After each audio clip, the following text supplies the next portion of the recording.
এখন মোটামুটি এখন ভালো, ঘুম হতো না এখন। আচ্ছা, না ঘুমটা না আগে কি সমস্যা, মানে আপনার হাঁটা চলার ক্ষেত্রে কি প্রবলেম? হাঁটা চলার ক্ষেত্রে আমি তখন থেকে হেঁটে আসতেই পারতাম না।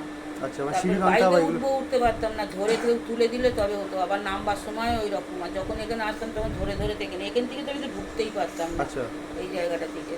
তো নিয়ে এসে প্রথম দিন যখন বসালো, তারপরে এবার বিছানায় উঠবো কী করে, উঠতে পারতাম না। হুম হুম।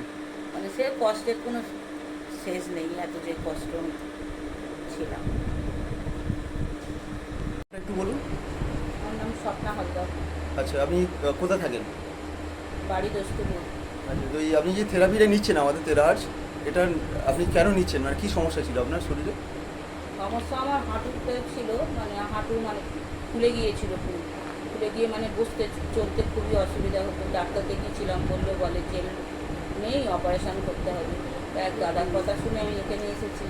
আসতে মোটামুটি আমি এখন খুবই ভালোই, মানে 12 আনা আমি কমে গেছি, 4 আনা আছে। আচ্ছা, মানে তো আপনার আগে যে আগে কি কি সমস্যা হতো? আচ্ছা, দুটো হাত জ্বালা করতো, মানে বিছানায় শুতে পারতাম না। ডাক্তার মানে শুলে যে পাশ ফিরবো, আমাকে ঠেলে পাশ ফিরিয়ে দেওয়া হতো। মানে আপনি নিজে নিজে পাশও না, ফিরতে আমি পারতেন না? পাশ ফিরতে পারতাম না। উঠে বসবো যে রাত্রে, আমি উঠতেও পারতাম না, আমাকে ধরে এরকম তুলে বসিয়ে দিত। বাথরুম যেতে গেলেও আপনাকে যেতে গেলে ধরে ধরে দেয়াল ধরে ধরে করে করে আমাকে যেতে হতো। আচ্ছা। মানে খুবই আমি হয়েছিলাম, আচ্ছা। সোজাভাবে হাঁটতে পারতাম না, এরকম মানে বেঁকে একদম পুরো বেঁকে গিয়েছিল যদি প্রথম দিন আসতো। তো সেখান থেকে আপনি তাহলে অনেক এখন করে অনেক অনেক আমি ওর দিকে দেখতে। তো আপনি তাহলে অনেক মানুষকে রেকমেন্ড করুন এটা। তার পায়খানা ওরকম হতো না, পায়খানা পায়খানা 12 দিন 15 দিন ছাড়া, তবে তাও মানে কি খুব সুকলে নয়, খুব কষ্টের ব্যাপার ছিল। আচ্ছা, এখন আপনার কি এখন হয়েছে? মানে প্রত্যেক দিন একবার কেন 2বার 3বার যেতে হয়, এটা আবার অস্বস্তিকর ব্যাপার হয়ে যাচ্ছে। তখন একবারও যেতাম না, আর এখন মানে তাহলে দুবার হওয়াই ভালো। 2বার 3বার আমাকে এখন যেতে তো আপনার শরীরে যত পয়জনগুলো আছে না, সেগুলো আস্তে আস্তে বেরোবে তো। দিদি আগে মোটা ছিল অনেক, এখন অনেক এখন রোগা। অনেকটাই হালকা শরীর, হালকা। আর হাঁটু তো এই আর রকম, হ্যাঁ আর পায়ে ভেরিকাল ফেন্স ছিল। আচ্ছা, তো ভেরিকেশনটাও কমেছে? শিরাগুলো এরকম একদম মানে নরমাল হয়ে গেছে।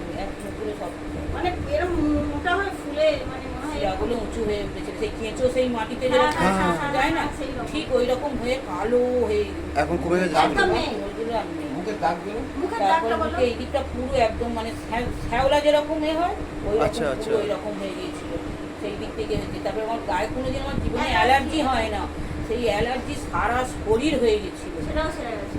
অনেক মলম, অনেক কিছু। তো আমি ভাবুন, এইগুলোকে আপনার ডাক্তার কখনো ঠিক করতে পারতো? না না হ্যাঁ, হ্যাঁ। হ্যাঁ, ডাক্তার আমার মনে হয় অনেক কারণ ডাক্তার দেখেছি, অনেক ডাক্তার কেউ দেখেছি। কিছু করতে পারেনি, তাই না? অনেক পরীক্ষা করে যে হয় না। আপনি যত মেডিসিন খাবেন তত আরও আপনার সাইড এফেক্ট হবে। হ্যাঁ।